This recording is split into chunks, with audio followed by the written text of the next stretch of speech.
ଆଜି ଓଡ଼ିଆ ବର୍ଣ୍ଣମାଳାର ଗୋଟିଏ ଶବ୍ଦ ଆଲୋଚନା କରିବା ସେ ହେଉଛି କ। କ ଶବ୍ଦ ବିଷୟରେ ଜାଣିଛ? କରେ ବିଭିନ୍ନ ପ୍ରକାର ଶବ୍ଦ ବି ଅଛି, ତାକୁ ଆମେ ତା ବିଷୟରେ ଜାଣିବା। କରେ କଣ? କାଉ। କରେ କଣ? କାଉ। କାଉ ଦେଖୁଛ? କାଉ ଦେଖୁଛ? ଦେଖିବାକୁ କେମିତିଆ? କାଉ କେତେ ଆଗ ଦେଇ କହିଲ? ଧନ୍ୟବାଦ ଧନ୍ୟବାଦ। ତାପରେ କରେ କୋଇଲି। କୋଇଲି ଦେଖିଛ? କୋଇଲି କରେ କଜଳପାତି। କଜଳପାତି ଦେଖିଛ?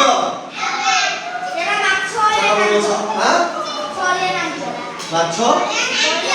ହଁ ଲାଞ୍ଚ। ସେଭଳିଆ କରେ କୁକୁର।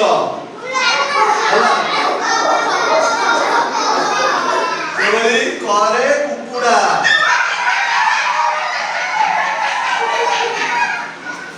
କରେ କଣ? କଳା ରାତି। ଯେମିତି ଆମେ ଅନ୍ଧାର ରାତି କହିଥିଲେ କରେ ହଉଥିବ କଳା କଳା ରାତି। କଳା ରାତି ମାନେ କଣ? ରାତିରେ ଯେହେତୁ ଅନ୍ଧାର, ଅନ୍ଧାର ସବୁ ଜିନିଷ କଳା ମାନେ କିଛି ଦେଖାଯାଏନି, କଳା ରଙ୍ଗର ପୁରା କଳା କିଛି ଦେଖାଯାଏନି, ସେଠି ତା ନାଁ ହେଉଛି କଳା ରାତି। ବୁଝିପାରିଲ? ଏବେ ସବୁ ବୁଝିପାରିଲ? କଳା ରାତି ବିଷୟରେ ବୁଝିପାରିଲ? ହଁ ଧନ୍ୟବାଦ। ତାପରେ ଆମେ ଆଜି ଷ୍ଟାର୍ଟ କରିବା କଣ?